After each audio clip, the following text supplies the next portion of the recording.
Biko, a very, very quick one. Agaghị egbu oge.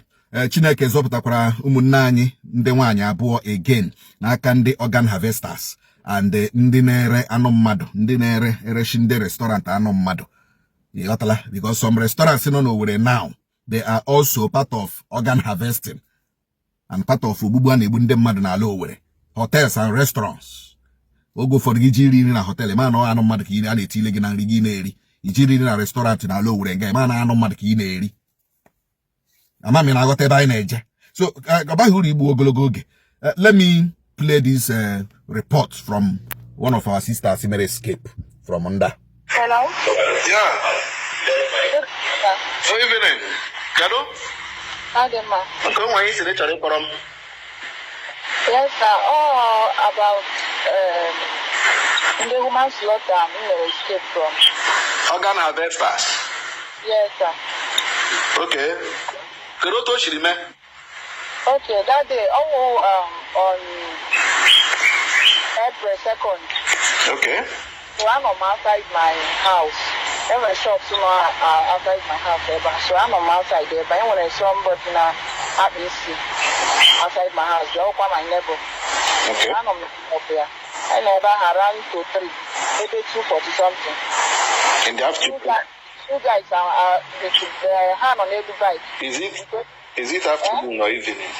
Afternoon. Okay. 2:40 something in the afternoon. I'm waiting. So I na shop there. Two guys bike go home. The bike person how was 3. So we are lot to have to the girl. One of them I adapted the girl now.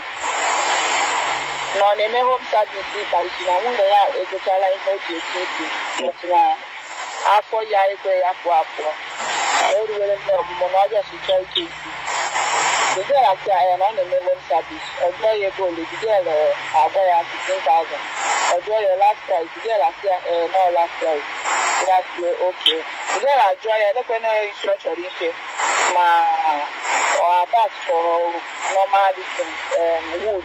Yes, we know about now when you go to everything in my house. Now it was that way to the people there. The girl I say, okay, no problem. The guy I say, when he came, he did another jacket. The girl has no problem because they went here and they got tired. I'm not seeing back. Now, what I have to this thing tomorrow, at least 8 in the morning, that is not the color shop already.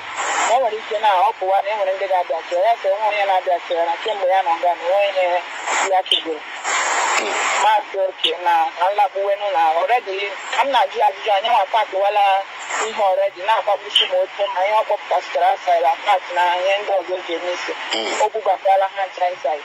So, Master, I'm Lavano. Neighbors, when they're not supplied by with a shop ever. And I see an Asian kind of good audio. Now, they let me be happy.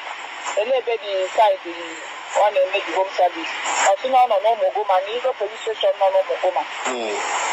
They got the police station, no Mogoma along the road. And once you got the police station, no along the road. The girl I feel okay. My draw the guy, see, I look when I had community or he have over that place. No woman who able to, yes, not a idea 3 days ago. So now the place too well. Mass, okay, no problem. Those people know about who never yes. And I think I highlight this movement. Maybe not tell you about the new and I'm to there. Can you invite in every other place? Come on, everyone, I didn't even service. I'm not a girl, I'm not like what to do my get. Come on, the place and maybe home service. Now, highlight this kind of movement. Mass, okay, no problem. Maybe I should have a bike. When by the bike, bike can have much easier. I the bike, Mother, yeah, I'm put another machine there immediately. Those 2 guys have put another machine there immediately. The machine person, hello, I put have the machine. Several onion calls after when you support across my road, not see after. Now, how to read this lady got carried when you see so hard. You know what side of Mogoma I have. Yes. Okay, continue. So, yeah, see, no, there's some other yard.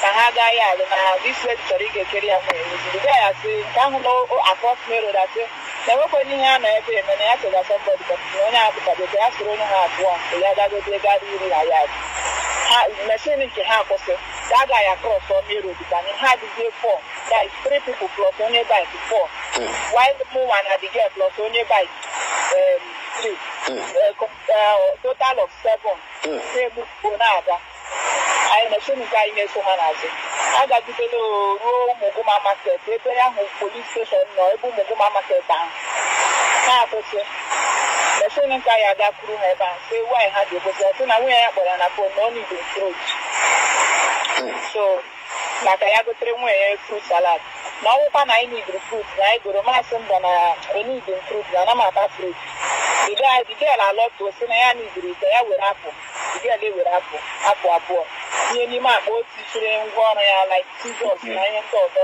o ji eke isi ya were dị atụtụsi n'ime ebe ahụ ha wee go fruit salad one plate ya the other one of the guys table bread and I said, "Mele chọọ ịta fruit. Since I'm banana my fruit, I will my thing. I said, okay, no problem.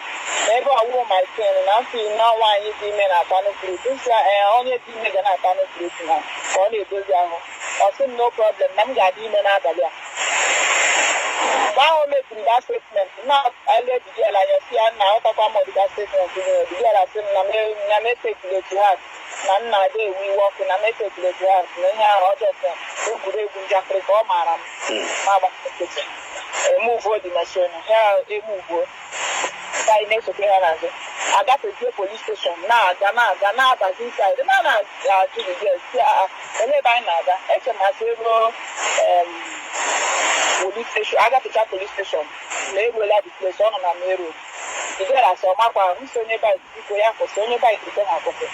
Ma stop onye bike ari akwụsị onye bike kwụsịrị ya akpọwa ha na front ha akwụsị ha na-ajụ ka enyi ha nso unu si eruo police station gafetu police station obere na ọ nọ na main road ka eze ebe unu kwa anyị na-ada agbapere police station so a na-agbakwa ele ebe a na-agazi the guy asị na ọ like my street na na-disturb too much after all na ọwụ m chọrọ ike isi a na ọ bụrụ na m dịlata ya dị na m lawa na m hapụ the girl ka ọ gaga ka isi ọ chọrọ ike masị mba na aga m ahapụ ya ka ọ gaka isi ọmụnke ọ nọọlawa na ọ ga-esoba ala na there is no need of me ịke ọnụ from there lawa anya wee soro unu ijubu anọtari nọt ebe a na-eke isi a ọ na-enwe ebe ọbụla ọ na-aga alụ m nwakwana enwe ebe ọbụla m na-aga masị gị alụlọtụ bikọs ọ nọ m na-azụ masị ya lọtụ ya lọtụ ma lọtụ nsi na enwe ya ebe anyị na-agazi the girl asị na mbiko na m hapụ na ya n'iburu ego a na m hapụ na ha asị eruwele I said, well, what's the name of this place? How distance saw it? The guy has an well, I'm not just a pattern that 3 days ago. Now, my hand is here. Now, it will not know front better. My okay, no problem. My phone, or Gawa, if I see, I can go like you are to that way back. If I see Patada Street. My Jua, one man, no. Na road ebe ahụ na block it bus na ajụ ọga bike were iwu after this place nwere ụlọ ọzọ nọ inside the man asị na ọ bịara abịa na ọmacha ebe a chiwu ụbọchị na agafecha ọhịa na front na another community na ebe ahụ ha si okay no problem ma agachike back again gakwa gaa nọrọ na the machine the girl anọrọ m n'azụ ha wee move okay mgbe anyị kwugo okwu ahụ one ụlọ tụrụ na-agwa the girl na ya hapụzie m na ka ha niile soro gawa two nọ na the other bike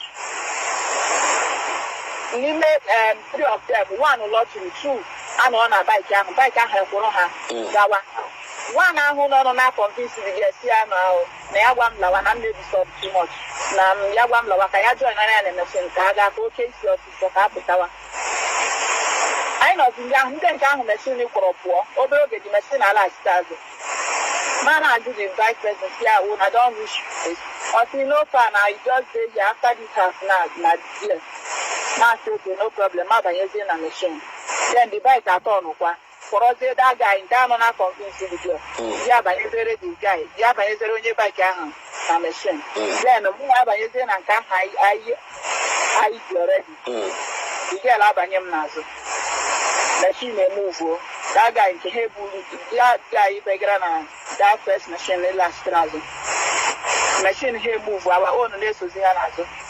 All of a sudden the guy move the machine, he put this speed at the machine, unlike the normal before. Yes, speed is off. Now, but I'm not say, "Oga, calm down." Look when we are in the rush, like say we don't reach which kind speed with this. O kwezi atu promo. Nke ahụ machine kwa obuzo. Ahụzi azụ ha anyazi ha agbamie na gafa. Nke akwara na efezi speed. Route that place out to aka si na if you reach here, we don't reach. Route that see cinema here and more here. And there is no motor agaghị agba ya. Ihe ga-agba there is only that machine, wheelbarrow or bicycle. We heard about here track road farm. You see that place with speed. Man, I say, where the carriers go? No, I say, where the carriers go? Where the carriers go? Open the book. Open that to go on your bulano. My the machine with speed down much. It's in a Buziaka, machine out there, more out there, the girl out there, my phone, my car, the girl on your bullet, maybe. Ndapụrụ machine ọ bụrụ na oke mgbe m bilitere ma ahụ na-ekpochiala m ụkwụ m ọbara gbaga m n'ụkwụ akiagodi m abatụ ụkwụ na mgbaga ọbara ma ekikiri fon m kikiri akpa m dapụrụ isi m na-ewelite ozugbo ebe ahụ daik si kwọrọ anyị kwọbata nke ọma amato isi m na-ewelite ozugbo those boys onye ọkada ahụ si na ọ ga-alaga kwọga na-esicha n'ime ọhịa na-amapụtasị right and left, next anymore and after we drink them cows right now, Mazi. Next anymore and after hard is here for extra 2 people on our bush. Next anymore and after one time and so good. And already, the girl said, I know if you cannot talk. Hard of just Dora and no Dora and I see I just they go without can't now my way. I can see enough. She can't even cry. She can't even talk. Like all who have many affects, she cannot even cry. She ain't poor. I have many on up again, but she cannot shout. I could I have over there anymore here. I want to see anything about him. Urusia by in her holds the case and the scissors. Lang Bonilla Hobucha. Uri Bugani more here. Then, of course, they want to see.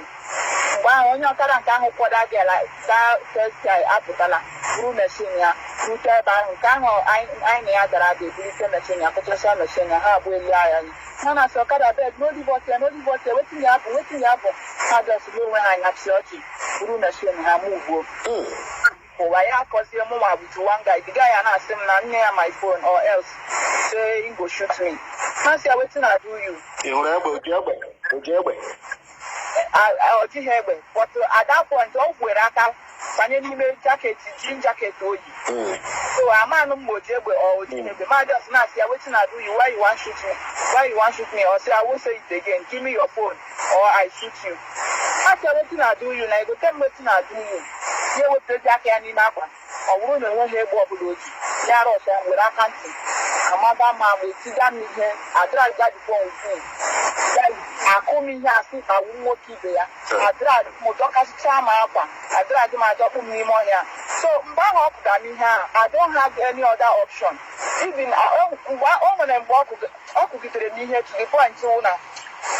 I'm not in line when he heard it being simple. I don't know, but all of a sudden, I think to just some lunch we go to Maramo when they're on a farm I want to king and I but already lose when I'm go. And I know that you will lose again because how job are they already? Once or more, we're not in a track to that boy. So make the two when you were waiting like 30 minutes, yeah, now coming a doctor's child, now I'm on phone now. One to the one woman from Ime Bush, the blue wheat I will simple. Where I took a sunny room for an Africa. You tell by now, see, I'm one laying in a pro, laying a prayer, and laying home again, they be here to the laying home again. Ma, and I'm quite happy to the matter. Maro, that woman, muzzled woman who from back. You may see my people in a matter, and I am a tiny woman. Here, where am I on a blue wheat woman? See the woman and all see about poor. na ọwụ na otinye ebe abụọ na ya ga-eji mma bekasịa na ọwụ ụdịka ya ka a chọrọ na ọwụ na ụdịka ya ka a chọrọ na ọ ga-ebekasị ya nakwa ya hụrụ ya n'ime bush ebe ahụ na ha hụrụ ya n'ime bush ebe ahụ na-enweghị ya ji eme ọtụ na ihe ga-ewe iwe na-awụ na ya si ya si ebe a pụọ okwe ha bụ na ya ga-ewere mmanya gbukasịa ya ebe a and ọ naghị egwu egwuregwu n'ihe ọ na-ekwu so the woman na-etizi mkpu na m hapịa na m hapịa na m hapịa ma ahapụ the woman agbapụzie ugbu a ejirizie dị mma jidezie n'ebe ahụ si na ọ ga-emekasị m na mbara ihe bush mgbe ahụ ndị woman gbapụziri ndị woman na-etizi ụmụapụ ebe ahụ ụmụapụ village ama m ime asị ịgaga okwukwu or something like that ya na-etizi ụmụapụ wit mkpu nke m nwa na-eti the boy adọbawala m bush already mgbe a nụgazi olu the woman the boys adịziela n'ụdọbụ so ndị nọzi na farms ndị nọzi ime ọrụ si ndị mma mmadụ na ndị mpa mmadụ ma ndị ụlọ ha nọ so nugo olu kemgbe bọtụ ha ekweghị ekwu okwu ha niile ebidozie pụtawazie na-eti onye ka nke wetin hapụ m ụmụ okorobịa ka ndị ahụ gbabaziri ime ọhịa si ha gbabaziri ime ọhịa ọredi mụnwa adọkasịchala m akwa narakwanụ m so mgbe a bịaruteziri ebe a bịarutezie m agwazie ha na e nwere another person na my friend nọ n'ime ọhịa ma n'ime ọhịa ha nọ n'ime ọhịa ha jụwa m ebe ọma atụ aka ebe ha si kwụba ya ime ọhịa agbabazie ebe a hụzi ọwụrụ na ekechiele ya aka ebipụle ya gbala ya kechie ya aka kechie ya ụkwụ o wezi ọ na-ahụ ụzọ pụta ọ na-ekwuzi okwu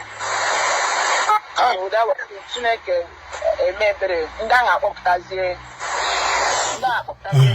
ọ dị mma ụmụnne m na-anụle ya biko mmadụ sị gị home service nwaanyị ejighị ahụ gị bịa ka eyi isi agakwala biko wetatụrụ m ihe a na yard biko wetatụrụ m ihe a n'ọfịs agakwala ihe awụsị pattern ha na ọpụna ahụ na ya na anyị achụgala ha n'ụzọ chụga ha n'ụzọ na anyị achụfuola ha n'ụzọ ọwụzi gụnwa ga-ejizi aka gị tigo onwe gị na nsogbu iwu onye taịla mgbe abịa nwere ọrụ m ga-enye gị gị gbaraga iwu onye plọmba o nwere ọrụ m ga-enye gị gị gbaraga nna ọkwa iwe onye mesins ọkwa ị nwere ike iwe architect idisadat gị gbaraga ọkwa na-akpa isi gị gbaraga home service bịa ka m jeji gị location bịa ka m kpọrọ gị jebe agakwala